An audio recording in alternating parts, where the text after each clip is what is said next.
Welcome to the deep dive. Today we're embarking on a really fascinating journey.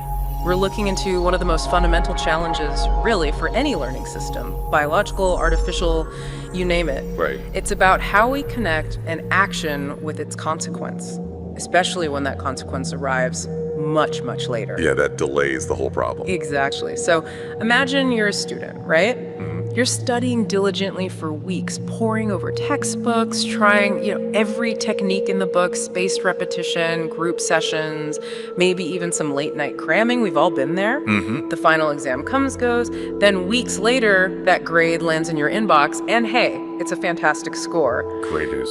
But here's the real head scratcher. How does your amazing brain, or even you consciously, how do you truly pinpoint which specific study habits, which hours, those exact review sessions, which ones contributed most to that great outcome? It feels almost impossible, like trying to reconstruct a complex story years later. That's a perfect way to put it, yeah. That everyday scenario, it just beautifully illustrates what we call temporal credit assignment. TCA for short. TCA. And it's far more than just getting a reward like that good grade.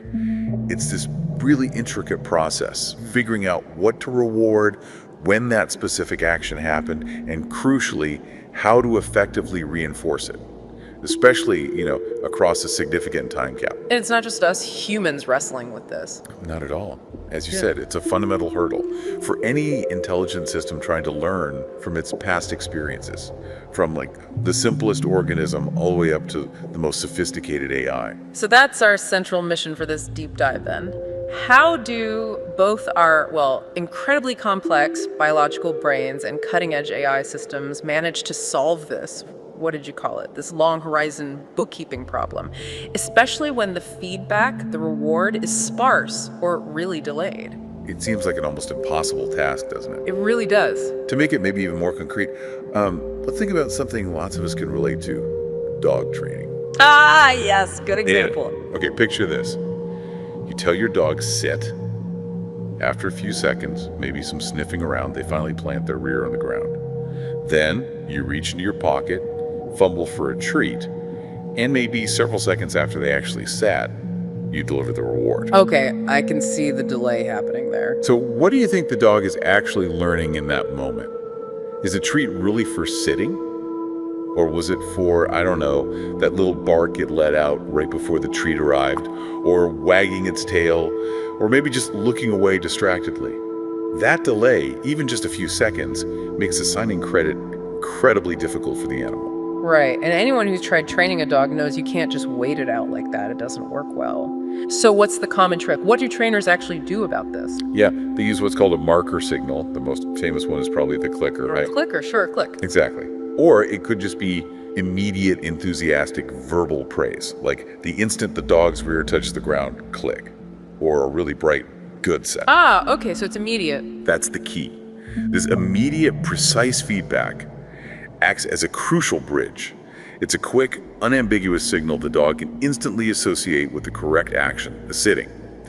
Even if the actual food reward, the real payoff, takes another few seconds to arrive. So that simple trick, the click, it perfectly illustrates the essence of temporal credit assignment. Connecting the action to the consequence, bridging that gap, giving immediate targeted feedback. You got it. That's the core principle. That's a fantastic example.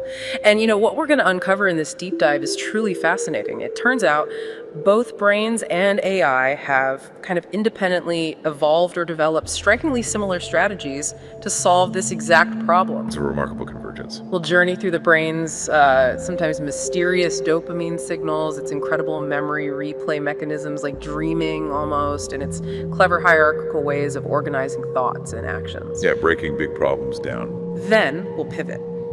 We'll see how AI has developed these sophisticated algorithms that also, in a way, dream about past experiences and break down complex tasks into more manageable sub-goals. Very similar strategies. This whole interdisciplinary exploration, it won't just illuminate fundamental principles of learning, hopefully. It should also reveal some really profound practical implications for things like education, clinical therapy, even how we design smarter robots. Absolutely. It has broad relevance. So yeah, prepare to go deep into the art and the science of delayed gratification. Okay, let's start by properly defining this term, temporal credit assignment. What are we really talking about here? At its heart, it's the challenge of figuring out which past actions or maybe internal decisions or even specific things you sensed actually contributed to an outcome that you only observe after a delay. Right, it's asking that very specific question, what did I do back at time zero? It's like a specific moment. That eventually led to this result, R, much later at time t, exactly. And finding that t, that specific point in the whole chain of events, that's the crux. That's the moment that deserves the credit, or maybe the blame. And this is such a profound problem, you're saying, because when feedback is immediate, like touching a hot stove, Yeah, instant pain. the cause and effect is obvious. Your brain connects action and consequence immediately. Credit assignment is trivial, as you said. Trivial. But put a delay in there, even a short one, and suddenly so many things can happen in between. The learning system, whether it's your brain or an AI algorithm, it has to bridge that gap. It needs to sift through all the irrelevant stuff, filter out the noise, and somehow correctly assign credit or blame specifically to the relevant past actions. And this isn't a new problem people just thought of. Oh, not at all. This challenge was noted way back by early behaviorist psychologists. And in AI, it was formally framed as the distal reward problem back in the 1980s. It's a core concept in reinforcement learning, covered extensively in foundational texts like Sutton and Barto's book. It's been a central challenge for decades. Okay, so maybe give us a few more vivid, everyday examples beyond just dog training. Sure. Think about cooking a really complex new recipe. You're following all these meticulous steps, right? Adding ingredients, adjusting the heat, timing everything just so. The final result, the delicious taste, or, let's be honest, Sometimes disastrous. yes. Sometimes disastrous that only comes at the very end, maybe an hour after you started. So how does your brain reinforce that perfect pinch of salt you added 30 minutes ago? Or maybe blame the ingredient you forgot way back at the beginning. There's this long chain of actions, but only one ultimate delayed outcome. That makes sense. Or what about something like, say, gambling or trading in the stock market? Oh, perfect example. You make several trades throughout the day, maybe buying, selling stocks, futures, whatever. But it's only at the end of the session, or maybe even days later, that you tally up your overall winnings or losses. Right. You see the final number. Exactly. Now, which specific trades were smart? Which ones were mistakes you should avoid next time? If you ended up with a big profit, how do you know if it was because of that careful analysis you did on the first few positions? Or was it just a lucky speculative bet on the last one? If you don't have a clear way to assign credit, you might end up reinforcing totally the wrong behaviors. Or think about complex strategy games. Chess, Go. Right. I play a bit of chess, and this is so familiar. Incredibly relevant there. A win or a loss isn't declared until dozens, maybe hundreds of moves have passed. For a human player, how do you even remember that brilliant positional sacrifice you made 50 turns ago, the one that eventually led to victory? It's hard enough just remembering the last few moves sometimes. Exactly. And for an AI agent playing Go, how does it credit an ingenious opening move that only really set up a decisive advantage much, much later in the game? The sheer number of intervening actions makes it almost impossible to just look back and pinpoint the crucial moments without some specific mechanism. So in all these cases, the real danger is what? Assigning credit badly. Yeah, the danger is clear. Yeah. If credit gets assigned too broadly, or worse, to the completely wrong actions, the learner, human or AI, might end up reinforcing totally ineffective behaviors. Or, just as bad, failing to strengthen the ones that were truly beneficial. So specificity really matters. You have to hit the right target. Absolutely. The solution needs what we call temporal structure, mechanisms that can somehow propagate the influence of that final outcome backward in time. Not just generally, but with precision, hitting the specific states and actions that were actually responsible. It's about drawing that direct line from cause to effect, even when the path is long and, kind of winding. And we're going to explore how both brains and AI manage this feat. You mentioned two main types of mechanisms. Broadly speaking, yeah. First, generating teaching signals that somehow travel backward in time from the outcome. And second, maintaining something called eligibility traces, Think of these like temporary markers or short-term memories of recent events that temporarily tag potential causes. Teaching signals and eligibility traces. Okay. And what's really incredible, as we'll see, is how these fundamental challenges have led to such convergent, elegant solutions across totally different systems, biological neurons and silicon chips. It's quite amazing. All right, let's dive into the brain's toolkit first. How does our own biology tackle this temporal credit assignment puzzle? We face it constantly, right? Like that recipe example, the dish turns out amazing, you feel rewarded, but how does your brain know which steps deserve the credit? Well, one of the most critical mechanisms involves dopamine. But not just dopamine floating around generally. We're talking about specific neurons, midbrain dopamine neurons, that don't just release a constant trickle. Instead, they fire in these quick, intense bursts. That's what phasic activity means. Like little exclamation points. Exactly. Like rapid-fire exclamation points when something surprising and better than expected happens. Maybe an unexpected reward, or a reward that's bigger than you thought, or even just getting a reward sooner than you expected. Okay, so it's about surprise, positive surprise. Yes, and conversely, they actually pause their firing, they dip below their baseline when an expected reward is omitted or maybe arrives later than expected. This whole phenomenon is often described as a reward prediction error, RPE signal. Reward prediction error, RPE. Right. Groundbreaking work by researchers like Wolfram Schultz, Peter Dian, Reed Montague back in the late 90s really established this. It's essentially the brain's neural way of encoding surprise, a precise signal showing the difference between what was predicted and what actually happened. Wow, so it's not just a vague feel-good chemical, it's a highly specific teaching signal flagging moments when reality deviates from our predictions. That's much more precise than I imagined. It is incredibly precise. And these powerful dopamine bursts, or the dips, they get broadcast across key brain regions, especially the striatum, which is involved in habits and action selection, and the prefrontal cortex, involved in planning. And they act as this potent teaching signal. Okay, but here's the crucial part for credit assignment, right? How does that signal connect to the right past action? Here's the magic. Only the synapses, those are tiny connections between neurons that were active just immediately before that dopamine surge, those are the ones that get modified, strengthened, usually. Ah, so there's a timing component. Critical timing. This process effectively marks those recent actions or thoughts as being responsible for that better than expected outcome, like a tiny specific chemical save or write command that rewires the circuit involved in that action. So back to the delicious recipe. If it tastes unexpectedly fantastic, your dopamine system fires strongly. And those neural pathways representing the key steps you just took, maybe adding that specific spice at just the right moment, they get retrospectively reinforced. They become stronger, more likely to be used again. That's how a delayed outcome, the final taste, actually strengthens the right preceding actions in your brain. The dopamine signal bridges that short gap. Okay, that makes sense for very immediate feedback, bridging a short gap. But, neurons are firing all the time. If dopamine just gives this quick, maybe split-second signal, how does the brain know which of the many, many recently active synapses to actually credit? It can't be all of them, right? That's a really critical point. It can't be everything. There needs to be a way to filter the relevant from the irrelevant. It's not like every neuron is wearing an I did it badge when the dopamine arrives. No, exactly. This is where the concept of eligibility traces comes in. It's a key idea. Eligibility traces. Okay, tell me about this. Neuroscientists propose that our neurons implement these traces. You can think of them as transient biochemical changes, like tiny temporary sticky notes that linger for a short while at synapses that were just recently active. Sticky notes, I like that. Yeah, so a synapse that was just part of an action gets this brief temporary tag.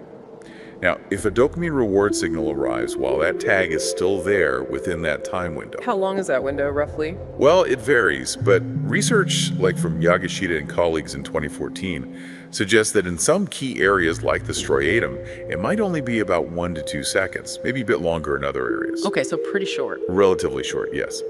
If the dopamine arrives within that window, only those tag-eligible synapses get strengthened.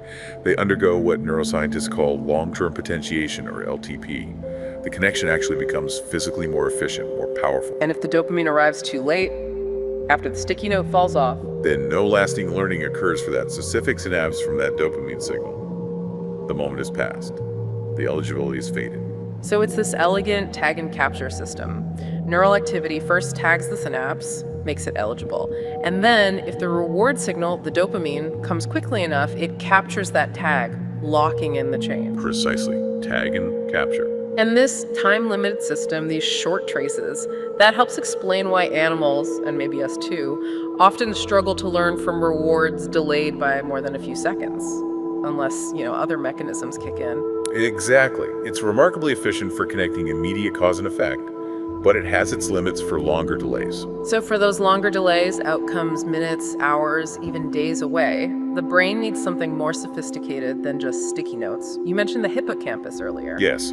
For bridging those much more significant temporal gaps, the brain employs a different, really fascinating mechanism involving memory, specifically leveraging the hippocampus. This is where hippocampal replay becomes absolutely crucial. The hippocampus, our memory hub. How does it help when the reward isn't just seconds away, but genuinely much further down the line, like that final exam grade weeks later? Well, during periods of rest or sleep, and interestingly, even during brief pauses when we're awake, the hippocampus doesn't just switch off. It spontaneously replays sequences of neural activity that represent our past experiences. Replays them, like watching a movie again. Kind of, but often at an accelerated speed. Imagine a rat learning to navigate a maze. As it runs along, specific neurons in its hippocampus, called place cells, fire in a sequence that perfectly mirrors its physical path through the maze. Okay, mapping the route. Exactly. Later, maybe when the rat is asleep in its nest or just sitting quietly, researchers observe that those very same neurons fire again in that same order, but much faster, as if the rat is rapidly dreaming or mentally rerunning its journey through the maze. This amazing phenomenon has been studied extensively by researchers like Matthew Wilson, David Foster, Kenway Louie, and others since the early 2000s. That's incredible. So the brain is literally reviewing its day, playing back these neural sequences, but in fast forward. Precisely. And this replay isn't just some random background noise. It serves multiple vital functions. First, it's hugely important for memory consolidation. It helps strengthen the connections between events that happen far apart in time, weaving experiences into a coherent long-term memory. Makes sense. Solidifying memories. It also seems to support planning. By replaying sequences, the brain might be exploring possible future paths or strategies offline. Okay, but most relevant for our discussion today. Most relevant for TCA, it's an incredibly powerful mechanism for credit assignment over longer timescales. Replay allows the brain to essentially revisit a sequence of actions after the final outcome is known. So you get the result, and then you replay the steps that led to it. Exactly. Think about finally solving a really complex puzzle. Only at the end do you realize the effectiveness of a particular strategy you tried much earlier. Your hippocampus might replay those key steps during your next rest break. Now, armed with the knowledge of success, it can retroactively reinforce those specific steps, effectively applying a delayed teaching signal to the memory trace of those actions. So the replay connects the delayed outcome back to the earlier crucial steps. And is there direct evidence that this replay is actually necessary for learning, not just a side effect? Absolutely. It's not just correlation, it seems causal. Research has pretty clearly shown that if you disrupt these specific hippocampal replay events, often associated with these brief high-frequency brainwaves called sharp wave ripples in animals, it impairs their ability to learn and remember tasks that involve delayed rewards. So if you stop the replay, the learning suffers specifically for delayed outcomes. That's what studies by researchers like Jodhov and colleagues in 2012 and Gerardo and colleagues in 2009 strongly suggest. It really highlights replay's crucial, active role in learning from feedback that isn't immediate. So yeah, replay effectively provides these extra critical opportunities for the brain to assign credit or blame, learning from experience even when it's technically offline. Okay, this all makes sense for, relatively discrete actions or sequences like running a maze or solving a puzzle. But what about really complex, long-duration tasks like learning a new language over years or mastering a musical instrument? It doesn't seem plausible that the brain credits every single muscle movement individually for playing a concerto successfully years later. You've hit on another critical piece of the puzzle for bridging extremely long delays. The brain doesn't just operate on one flat level. It employs a sophisticated hierarchical organization of behavior. Hierarchy, like Yeah. levels of management. Exactly like that. Think of a well-run company. You have executives setting high-level abstract goals, increase market share. Then different departments handle the specifics of how to achieve those goals. Marketing campaigns, product development. Our brains work similarly. The prefrontal cortex, PFC, handles abstract high-level goals, like your example, learn this concerto, or maybe plan a dinner party. Big picture. Right. While lower-level sensory-motor circuits, working closely with a set of brain structures called the basal ganglia, manage the specifics. The precise finger movements for the concerto, chopping vegetables for the dinner party, setting the table. This hierarchical structure, as explored by researchers like Matthew Botvinnik, allows for credit assignment at multiple levels. Ah, so if that dinner party goes exceptionally well, my brain isn't just reinforcing the exact way I grip the knife to chop onions. Probably not. It's reinforcing things at different levels. It might reinforce the high-level idea of organizing a party, the specific choice of that successful recipe, maybe the sequence of preparation steps you used. It reinforces useful chunks of behavior, not just isolated movements. Chunks? That seems way more efficient. It's incredibly efficient for solving this huge bookkeeping problem of long-term credit assignment.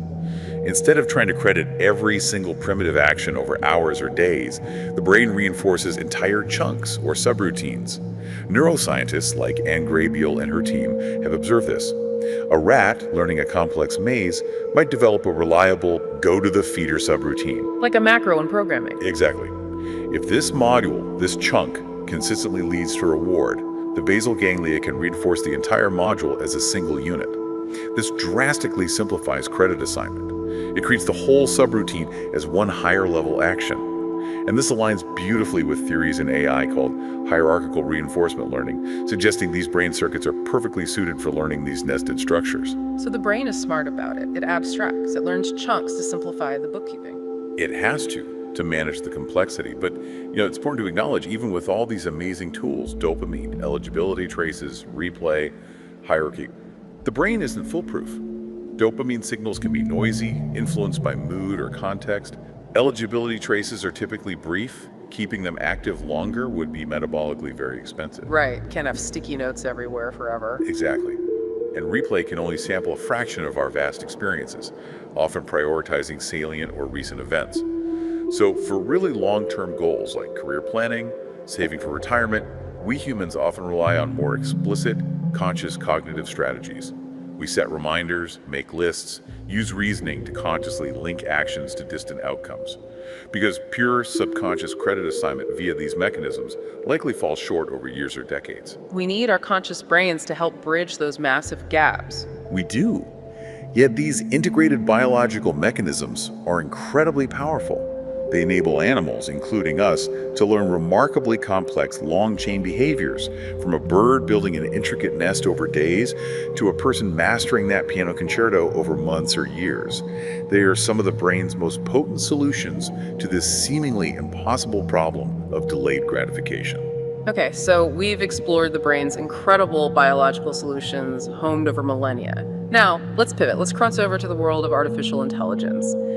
How do algorithms, bits and bytes, tackle this exact same problem, especially in those complex games like chess or Go, where the win or loss, the only real feedback comes at the very, very end of a long, complex sequence, hundreds of moves later sometimes. Yeah, it's a monumental challenge for AI too. But over the last few decades, the field of reinforcement learning, RL, has developed some remarkably powerful techniques to address exactly this. One of the absolute major breakthroughs was the development of temporal difference, TD learning methods. TD learning, okay. Pioneered largely by Richard Sutton back in 1988, and really fleshed out in Sutton and Bartow's big textbook.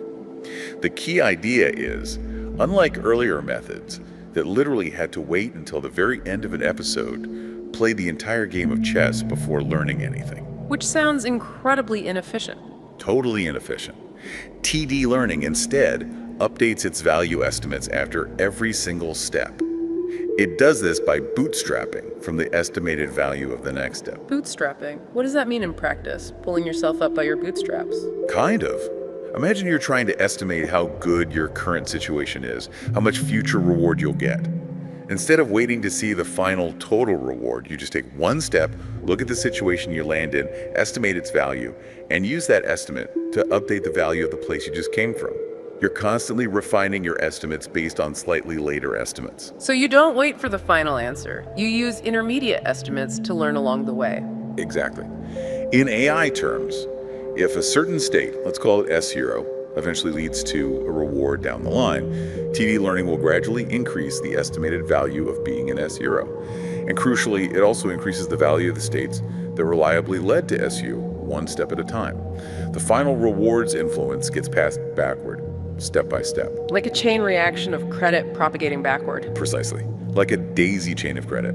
Over many repetitions, even actions taken very far from the ultimate reward can start to receive some credit, because that value signal gets propagated back, step by painful step sometimes, but it gets there eventually. That's a clever way to spread credit back without waiting for the absolute end. And you mentioned earlier, this has a direct, almost startling link back to the brain. Oh, absolutely. This is where the synergy between neuroscience and AI became incredibly exciting. The discovery that the firing patterns of those dopamine neurons we talked about, the RPE signal, closely matched the pattern of TD learning's prediction errors. That was monumental. That work by Schultz and colleagues again? Yes. In 1997, it strongly suggested that the brain might actually be implementing something computationally very similar to TD updates. It wasn't just a loose analogy. The math seemed to line up. Wow, so it's not just a coincidence. It suggests maybe evolution and engineering arrived at the same fundamental computational principle for learning from errors. It really suggests there's something universal about the efficiency of learning from prediction errors this way. A fundamental truth about how to learn from delayed outcomes. Okay, so basic TD learning propagates credit one step at a time, which, as you said, can still be slow if the outcome is really delayed, maybe hundreds of steps away. Is there an AI equivalent to the brain's eligibility traces, something that can maybe speed things up, give credit across multiple steps more efficiently? Yes, there absolutely is, and it builds directly on TD learning. This is where the algorithmic eligibility trace comes into play, particularly in an algorithm called TD Lambda. Lambda like the Greek letter. Exactly. Developed further by Sutton and Bartow. The parameter lambda basically controls how far back in time credit assignment reaches. In this algorithm, each state or state action pair the agent visits gets a temporary trace associated with it. This trace then decays over time, usually exponentially. Okay, so like the brain's sticky notes, but maybe more mathematically defined. Very much like that. Now, when a reward, or more generally, a TD error, a surprise signal, is observed, the update isn't just applied to the immediately preceding state. Instead, all recent states or actions get updated in proportion to the current strength of their eligibility trace. So if lambda is high, states visited many steps ago might still have a strong enough trace to get some credit from the current reward cycle. Precisely. If lose is close to 1, the traces decay very slowly, and many past steps receive some credit, with those closer in time to the reward naturally getting more. If oo is 0, the trace decays instantly, and it just reduces back to standard one-step TD learning. So tuning lambda lets you control the reach of credit assignment. Exactly. And using a lambda greater than 0 can significantly speed up learning in many problems, especially with delayed rewards. The agent doesn't have to wait for the value to propagate back one step at a time over many episodes. It can assign blame or credit to a whole sequence of actions much more directly after a single outcome. It's a clear algorithmic analog to the neural eligibility traces, but with the advantage that AI designers can explicitly tune that lambda parameter, the decay rate, to optimize learning for a specific task, a flexibility biology doesn't really have. Okay, so we have TD learning propagating value and eligibility traces extending the reach. Now, you mentioned the brain replays experiences during sleep or rest. Does AI have an equivalent to this sort of offline dreaming or maybe rereading its past experiences? It absolutely does, and it's a cornerstone of modern deep reinforcement learning. It's called experience replay. Experience replay. Makes sense. The idea was actually proposed way back by Lin in 1992. But it became really famous and widely adopted following DeepMind's groundbreaking work with deep Q networks, or DQNs, learning to play Atari games. That was Mendes and colleagues in 2015. The ones that beat humans at Atari. Those are the ones. The concept behind experience replay is pretty straightforward. As the agent interacts with its environment, it stores its experiences, typically as tuples of state, action, reward, next state, in a large memory buffer, often called a replay buffer. Like a big database of its life history. Pretty much. Then, during the learning phase, instead of just learning from the very latest experience in sequence, the agent randomly samples mini batches of these past experiences from the buffer and uses those batches to update its neural network or value function. So it's not just learning linearly from what just happened, it's constantly reviewing random snippets from its past to reinforce lessons learned, like having internal study sessions based on its own history. Exactly. And this has several huge advantages. First, technically, sampling randomly breaks the strong temporal correlations between consecutive samples, which is really important for stabilizing the training of deep neural networks. They don't like highly correlated data. Okay, a technical benefit. But second, and crucially for our topic, TCA, it allows the agent to reuse and reinforce lessons from past experiences multiple times, not just once when they happen. A particularly informative experience, maybe one leading to a rare reward, can be sampled and learned from again and again, helping to propagate its credit back to earlier states much more efficiently and robustly. So it makes learning more data efficient. You squeeze more learning out of each experience. Tremendously more efficient. It's like the AI dreams its own past, consolidating learning. And then, taking another cue from biology, researchers developed a refinement called prioritized experience replay. Prioritize, meaning not all memories are equal? It's exactly. Introduced by Skoll and colleagues in 2016, instead of just sampling randomly from the buffer, the agent gives higher priority to replaying experiences that were particularly surprising, meaning they resulted in a large prediction error or maybe novel. Wait, that sounds incredibly similar to the idea that the hippocampus preferentially replays salient or surprising events. It's another one of those remarkable convergences. AI researchers explicitly designed prioritized replay, partly inspired by ideas about hippocampal replay. The AI essentially says, whoa, that was an interesting or confusing moment back there. I should definitely spend more time thinking about that one. It focuses its dreaming on the most informative parts of its past. Okay, this is fascinating. Yeah. Now, just as the brain breaks down huge tasks into a hierarchy using those chunks or subroutines, do AI systems do something similar, especially for really complex, long-horizon problems where even replay might struggle? They absolutely do. This falls under the umbrella of hierarchical reinforcement learning, or HRL. It's a powerful framework that's been developed over many years by researchers like Sutton, Prekup, Singh, Bartow, Mohavan, and many others. HRL, okay. In HRL, the agent doesn't just learn a single flat policy over basic actions like move left or press button. Instead, it learns multiple levels of policies. At higher levels, it learns policies over options or skills. Options or skills, like what? An option is essentially a self-contained policy for achieving a specific subgoal. For example, in a complex navigation task, instead of just learning individual movements, the agent might learn an option called navigate to the doorway, which itself consists of many lower-level movements, but can be selected and executed as a single abstract higher-level action. So it's like creating those intermediate milestones we talked about with the brain, and maybe getting intermediate rewards. Precisely. The key benefit for TCA is creating these sub-goals and often associating them with intrinsic rewards.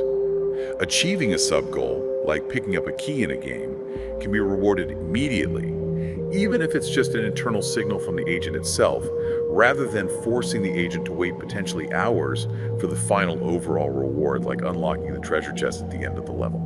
So it effectively slices a very long, sparse reward problem into shorter, more manageable segments, each with its own feedback loop. Exactly. HRL is absolutely critical for tackling tasks where learning only from the final, very delayed reward would be hopelessly slow or even impossible. Think about that classic, notoriously hard Atari game, Montezuma's Revenge. Oh yeah, that one's brutal. Very few rewards. Extremely sparse rewards. Standard RL agents really struggle with it, but agents using HRL, learning sub-goals like get the key in room 1 or climb the ladder to the next platform, drastically outperformed flat agents. As shown by Kulkarni and colleagues in 2016, they could solve parts of the game that were previously unreachable. And this feels very human too, right? We naturally set intermediate goals, finish this chapter, run 5K before tackling the marathon, get the component parts before building the whole thing. Absolutely. We constantly create sub-goals and celebrate small wins to stay motivated and manage complexity on the way to long-term objectives. HRL is essentially engineering that same strategy into AI. So putting it all together, a modern, sophisticated AI tackling a really hard problem isn't just picking one of these techniques: TD, eligibility traces, replay, hierarchy. No, not at all. A state-of-the-art RL agent will typically use a complex, integrated combination of these ideas. It might use multi-step TD learning, like TD or similar variants, to propagate value efficiently. It will almost certainly train its deep neural networks using prioritized experience replay to learn effectively from past data. And for complex tasks, it will likely operate using a hierarchy of policies or options to manage the long timescales and sparse rewards. Can you give an example, like maybe a household robot? Sure. Imagine a robot learning to clean an entire kitchen. That's a huge, complex task with a very delayed reward, maybe just a good job from the human at the very end. A hierarchical approach would be essential. So a high-level policy decides the main steps. Right. The top level might decide on major subtasks. Wash dishes, then wipe counters, then sweep floor, then take out trash. Each of these subtasks, wash dishes, is itself a complex policy, maybe learned with more immediate, localized, intrinsic rewards, like detecting that the sink is now empty or the counter is clean. Okay, so the subtasks get their own rewards. Yes. Now, when the kitchen is finally clean and the human gives that final overall praise, the extrinsic reward, that signal primarily needs to reinforce the high-level plan. The choice and ordering of those subtasks, washing dishes first, was a good strategy. It doesn't necessarily have to propagate all the way back through every tiny motor command involved in scrubbing a single plate. Because the scrubbing skill was already reinforced by its more immediate outcome, a clean plate. Exactly. The hierarchy handles the credit assignment locally within each subtask. The final reward mainly credits the coordination and selection between subtasks. This makes the overall credit assignment problem vastly simpler and more tractable. It's an integrated, powerful, and, as we've seen, surprisingly brain-like approach to tackling complexity and delay. Okay, let's unpack this now. What's truly fascinating here, and frankly, a bit mind-blowing when you lay it all out, is how often brains and AI seem to have converged. They've arrived at strikingly similar solutions for the exact same fundamental problem. It's almost uncanny. It really is. It's an incredible testament, I think, to the universality of this temporal credit assignment problem, and perhaps the inherent elegance or efficiency of these particular solutions. We see these direct parallels that strongly suggest a kind of unified story of learning emerging. Can we list them out again, just to see them side by side? Absolutely. First, you have the brain's dopamine bursts, signaling those reward prediction errors. That finds its parallel in the algorithmic temporal difference, TD prediction errors used in AI. It seems like a fundamental way to signal surprise and drive learning. Okay. Dopamine nasty TD errors. Got it. Second, the brain's synaptic eligibility traces those transient biochemical sticky notes tagging recently active synapses. Their direct counterpart is the algorithmic eligibility trace in TD, allowing AI to distribute credit or blame over multiple recent steps. Synaptic traces, algorithmic traces, TD lambda. Third, our hippocampus, with its spontaneous replay of past experiences during rest or sleep. That's clearly echoed in AI's experience replay buffers, where algorithms revisit and learn from stored past data points, often using prioritization schemes inspired by the brain. Hippocampal replay, experience replay, specially prioritized. And finally, the brain's hierarchical organization of behavior, think corticobasal ganglia loops, managing routines, prefrontal cortex, setting abstract goals. That finds its analog in AI's options framework within hierarchical reinforcement learning, HRL, breaking down complex tasks into manageable subgoals. Brain hierarchy, AI hierarchy, HR options. Wow. It's like, as you said before, two inventors on opposite sides of the world, given the same really difficult problem, independently constructing remarkably similar tools because the constraints and demands of the problem itself almost force those kinds of solutions. It's a powerful narrative, highlighting this deep shared logic of learning across biology and computation. But okay, where do they differ? because they can't be identical. And what can each field potentially learn from the other in this ongoing conversation? That's where it gets perhaps even more interesting, because the differences are just as informative as the similarities. Let's start with replay and memory usage. Initially, artificial experience replay, like in those early DQNs that played Atari games, often sampled past events pretty much uniformly and randomly. Every memory was treated more or less equally, as Mindy and his team described back in 2015. Just grab random moments from the past. Right. But biological replay in the brain, as we've learned more about it, seems highly structured and selective. The hippocampus doesn't just replay everything randomly. It tends to replay specific types of experiences more often, maybe important goal-related sequences or novel events or things that were surprising. So it's more strategic about what it rehearses. It appears so.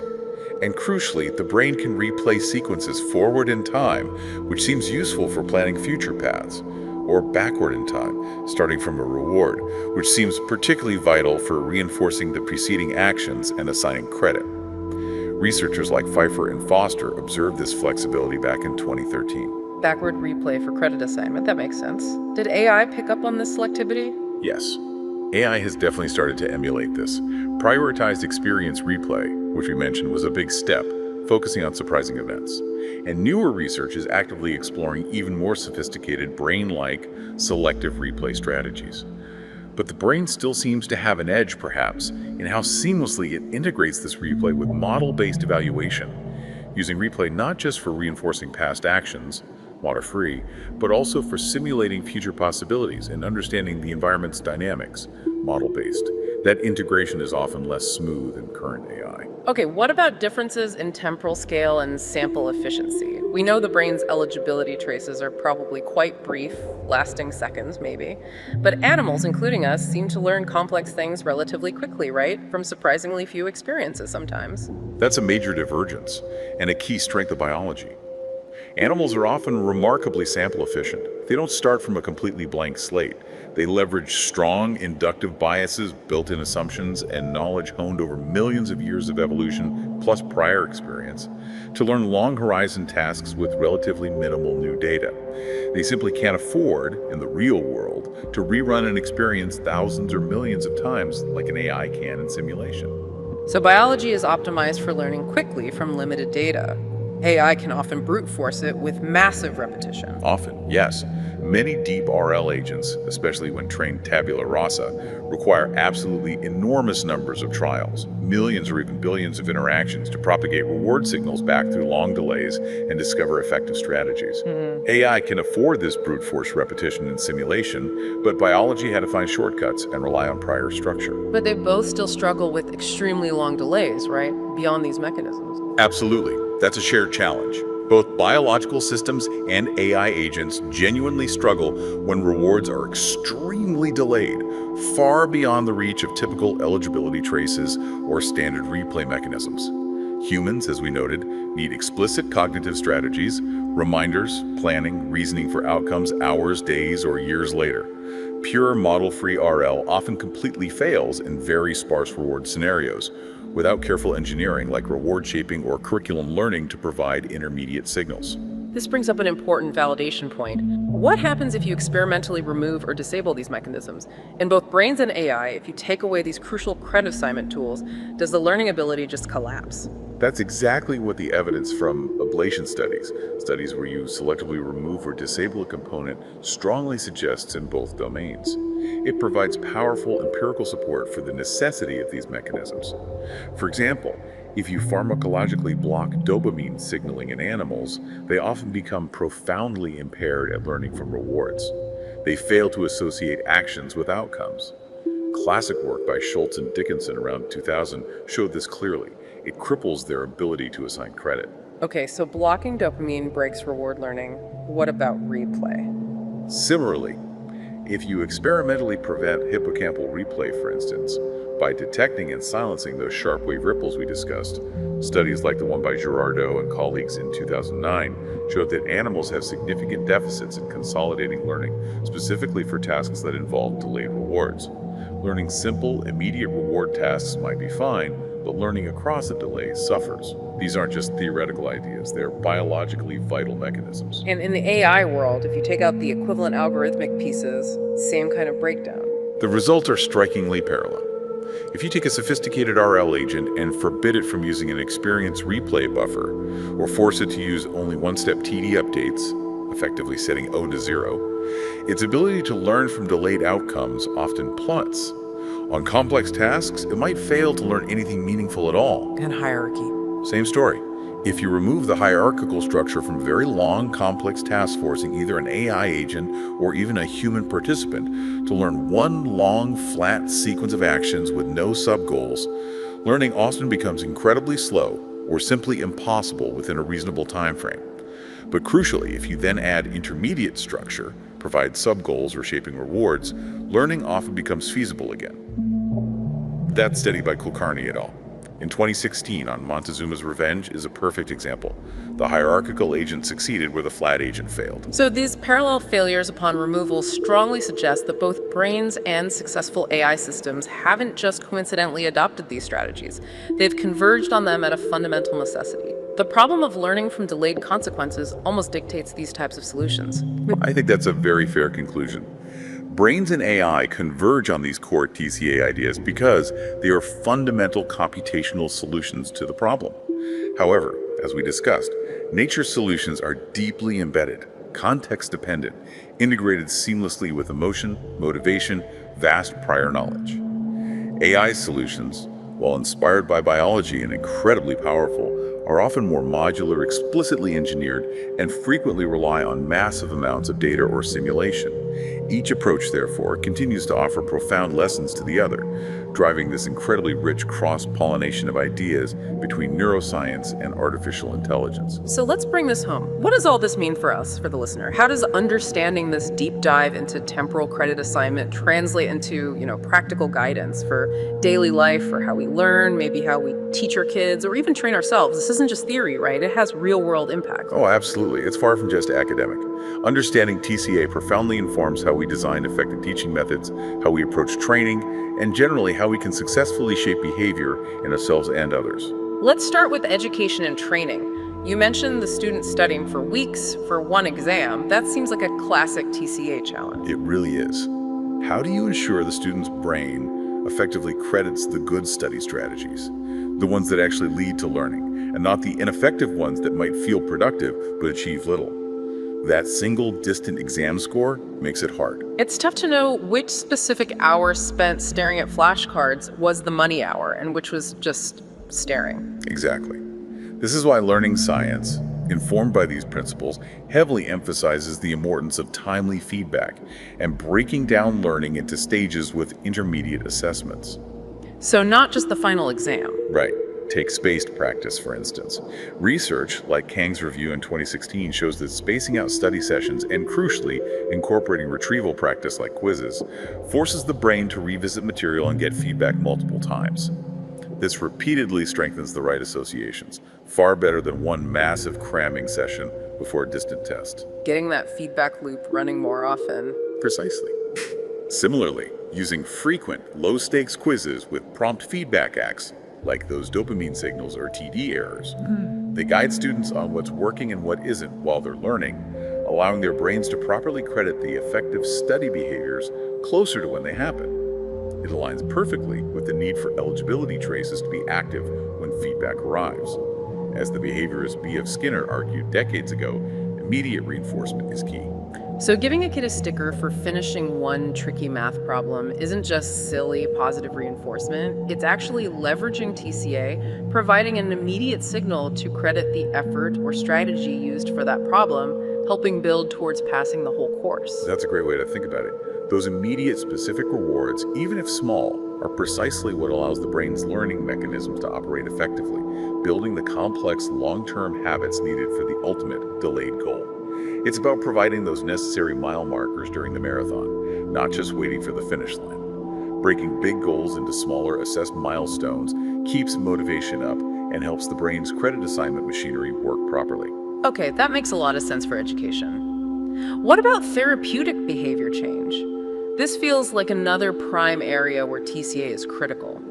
trying to adopt a healthier lifestyle, like exercising more or eating better. The big rewards, like better health or weight loss, are often months or even years away. That's a massive delay. It's incredibly challenging for our reward systems. Our brains are just not naturally wired to strongly connect today's sweaty workout session with potentially avoiding a heart attack decades later. The link is too abstract, too delayed. Exactly. Effective behavior change programs explicitly introduce more immediate reinforcers, or they break the long journey down into much smaller, more achievable milestones. For instance, in cognitive behavioral therapy for depression, therapists might use token economies or simply provide strong verbal praise immediate rewards. They give those quick dopamine boosts for engaging in positive activities like getting out of bed or meeting a friend, effectively bridging the temporal gap until the patient's overall mood genuinely starts to lift, which can take time. Or thinking about exposure therapy for anxiety or phobias. You don't wait until the person is completely cured to give positive feedback. Absolutely not. Patients are reinforced maybe with praise, self-congratulations, or just the relief of completing the step for small incremental steps towards facing their fear. Taking one step up the ladder, if afraid of heights, staying in a crowded room for 1 minute longer. You reward the progress along the way, allowing credit assignment to occur at each stage, rather than waiting for the final, distant goal of complete recovery. This sounds like the concept of shaping and behaviorism. It is exactly shaping, reinforcing successive approximations of a target behavior. You reward a small step, then a slightly bigger step, gradually building towards complex behaviors, even if the final reward is very far off. Even simple things like modern smartphone apps for quitting smoking or fitness trackers, they leverage this. They provide immediate positive feedback, a badge for a smoke-free day, a notification celebrating hitting your step goal. These create artificial but effective immediate rewards to keep motivation high and ensure the brain gets timely signals to credit the desired actions. They're engineering solutions to the TCA problem for everyday life. That's really insightful. And finally, what about robotics and skill learning? How does this deep dive into TCA inform how engineers build smarter, more capable machines? Robotics faces the exact same curse of delayed reward. Imagine trying to teach a robot a complex assembly task, like building an engine, if the only feedback it gets is a single success signal after placing the very last build correctly hours later. Learning would be practically impossible. Utterly impractical. It would take forever. Exactly. So engineers explicitly provide shaping rewards. They design reward functions that give the robot positive feedback for achieving critical intermediate steps. Maybe a reward for successfully picking up a component, another reward for orienting it correctly, another for inserting it into the right place, and so on. They don't wait for the whole engine to work perfectly. They're creating sub-goals and giving immediate feedback for those, just like an HRO. Precisely. Techniques like curriculum learning are also common. The robot might first be trained on mastering simpler subtasks with their own immediate rewards, people just picking up bolts, before it's asked to attempt the full, long-horizon assembly task. These methods are all about effectively shortening the feedback loop, making the credit assignment problem manageable. And I assume they lean heavily on experience replay and hierarchical policies here too, drawing directly from those brain-inspired AI techniques we discussed. Oh, definitely. Modern robotics heavily leverages experience replay to learn efficiently from the data it gathers. And hierarchical policies are becoming increasingly crucial for tackling really complex multi-stage tasks like household chores or intricate manufacturing processes. Robotics has significantly benefited from adopting these brain-inspired TCA solutions to achieve greater sample efficiency and capability on problems with long delays and sparse feedback. So the overarching theme, whether it's teaching kids, helping people change habits, or building robots, seems to be, what? Scaffolding. I think that's a perfect word. Helping learners, whether they are human or machine, achieve complex long-term goals is fundamentally about scaffolding the credit assignment process. It's about shortening those feedback loops, providing those mile markers during the marathon, breaking the massive novel into digestible chapters by engineering immediate specific feedback, establishing clear sub-goals, encouraging reflection or replay. We align with the learning system's inherent needs, respect its computational constraints, and dramatically improve the chances of success. Okay, this is where it gets really interesting for me. Despite all these incredible breakthroughs, these convergences between brains and AI, the journey of truly understanding temporal credit assignment is clearly far from over. What are the big, tantalizing, unanswered questions that researchers in both neuroscience and AI are still grappling with today? Where's the frontier? You're right, there are many deep questions remaining, and fascinatingly, many of them mirror each other across the fields, highlighting that ongoing synergy. One major area is, what exactly does dopamine encode, especially across different timescales? We thought it was reward prediction error, right? Surprise. That's the classical view, yes. Phasic dopamine signals RPE better or worse than expected. But more recent findings, from studies like those by Hamid, Mohibi, and others, suggest dopamine activity isn't always just a brief burst or dip after an outcome. It can also ramp up slowly as an expected reward approaches, potentially reflecting motivation, the subjective value of the upcoming reward, or even the level of uncertainty about it. Huh. So it might be carrying more information than just a simple scalar error signal. Maybe something about value, effort, or confidence, like a more dynamic motivational compass. That's the current debate. Does dopamine carry richer information, perhaps encoding expected future value, or the cost of effort or uncertainty? Unraveling this could profoundly refine our understanding of learning, motivation, and decision-making. And crucially, it could really help in treating disorders like addiction or Parkinson's disease, where dopamine signaling and credit assignment processes are known to be disrupted. Getting the dopamine story right is critical. Fascinating. Okay, what else? You mentioned replay being selective in the brain. Is the big question there how it selects? Yes, exactly. How does the brain decide what to replay and when? We know the hippocampus replays past experiences, but it's clearly not random. Animals seem to replay goal-relevant sequences when planning, and they often replay recent paths backward after getting a reward, which seems ideal for credit assignment. So there's a strategy to it. There seems to be. One compelling theory, put forward by Matter and Jaw in 2018, is that the brain prioritizes replaying experiences that have the highest utility, meaning they were either very surprising, high prediction error, good for learning the model, or they are particularly relevant for improving decisions on upcoming similar situations, good for planning. It's trying to be efficient with its offline computation. Optimizing its own learning process. Kind of, yeah. Understanding the brain's replay policy, the rules governing what it chooses to mentally rehearse, could reveal fundamental principles about how we balance learning from the past with planning for the future. And of course, this could inspire even more intelligent and efficient memory management strategies in AI, going beyond current prioritized replay. How does an intelligent system know which memories or dreams are most valuable for future success? And then there's the physical limit of those eligibility traces. You said they only last seconds. So how do eligibility traces scale to really long delays? How do we learn from outcomes minutes, hours, or even days later if the basic synaptic tags fade so quickly? That remains a critical gap in our understanding. It's unlikely that simple dopamine-modulated synaptic traces alone can bridge such long gaps. The brain probably uses a combination of strategies. Perhaps it chains together shorter segments using intermediate predictive signals. Or maybe crucial information is actively maintained in working memory until a reward finally arrives. Holding it online consciously. Possibly, or through some other sustained neural activity. There's also evidence suggesting that when a reward is too delayed for a standard trace mechanism, animals and humans rely more heavily on other cues, contextual information, or explicit cognitive strategies to make the connection. This is likely why we need to consciously set reminders, create mental maps, or use reasoning for very delayed consequences for augmenting the automatic short-term mechanisms. And for AI, extending that credit window is still a challenge. Definitely. For AI, developing robust methods to assign credit over extremely long time scales with very sparse feedback remains a key frontier. Perhaps through more sophisticated forms of episodic memory, multi-time-scale learning processes, or advanced planning mechanisms that can effectively create longer-lasting tags or bridge gaps using models of the world. And one more big one you mentioned, hierarchy. We know it's useful, but how are useful temporal abstractions, those chunks, those subgoals, discovered autonomously without a human engineer telling the AI what the subgoals should be? Ah, yes, the holy grail of HRL in many ways.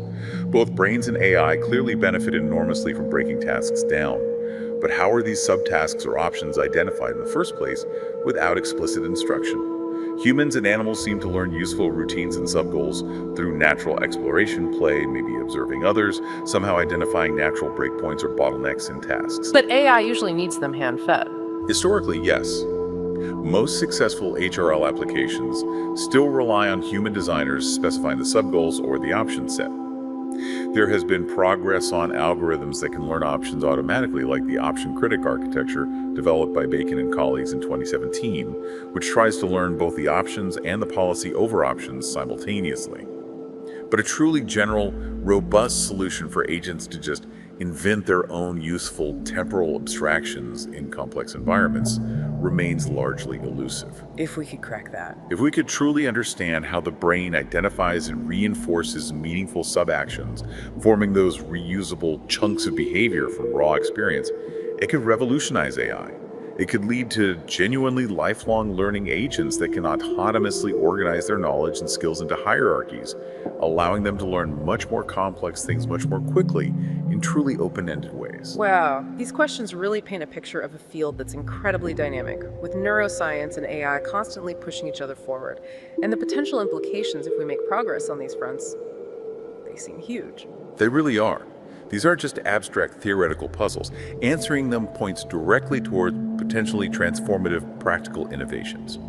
Imagine, for instance, designing educational software or even clinical interventions that could subtly enhance learning or behavior change by strategically timing feedback to optimally engage dopamine and eligibility trace mechanisms.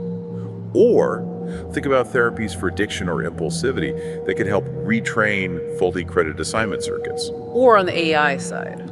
Imagine developing AI systems that don't just replay memories, but intelligently know when it's most useful to think ahead via planning based on the current situation and goals. This could dramatically improve their decision-making efficiency, adaptability, and robustness, especially in the complex changing environments. It's like trying to combine the fluid, intuitive, context-aware jazz improviser that is the brain with the methodical, precise data-crunching composer that is AI. Forging that kind of fusion could lead to truly unprecedented learning systems, both biological and artificial. So let's try to wrap this up. We've taken a really deep dive today into temporal credit assignment. We explore this fundamental challenge faced by literally any learning system of how to link actions to their consequences, especially when those consequences are delayed. Yeah, it's a problem that connects everything from training your dog to learning calculus to building intelligent robots. And what we've seen, I think, is this really profound convergence. How brains and AI, despite being made of completely different stuff, wetware versus hardware, have arrived at remarkably similar solutions. Right. We talked about those core ideas. Surprise signals like dopamine and TD errors. Those short-term eligibility traces, synaptic and algorithmic. The powerful active memory replay. Yeah. Biological and artificial. And the crucial strategy of hierarchical decomposition, breaking big problems into smaller pieces. It's not just coincidence, it really underscores the universality of the problem and the apparent effectiveness, maybe even necessity, of these solutions. So the core message, the big take-home for you, the listener, is pretty clear, right? To learn effectively over long periods, both our biological brains and our artificial machines have to crack the same puzzle. How do you reward the right past steps, the truly causal ones, without getting confused by all the noise and irrelevant events that happen in between? It's all about giving credit where credit is actually due, even if it's long overdue. Exactly. And understanding this directly guides how we can design better learning environments, more effective therapies, and smarter algorithms. Whether it's about giving students prompt, specific feedback on smaller assignments, structuring therapeutic interventions with achievable milestones and immediate reinforcement, or programming robots with intermediate shaping rewards. The underlying principle is the same. We have to respect the learning system's need, its computational need for timely, well-targeted feedback to make sense of delayed outcomes. It feels like the synergy between brain science and AI here is just incredibly powerful and only getting stronger. As we continue to bridge these biological and artificial perspectives on credit assignment, we're not just getting better at understanding how we learn, we're genuinely unlocking secrets to creating ever more efficient, adaptable, and capable learning systems, both human and machine. Absolutely.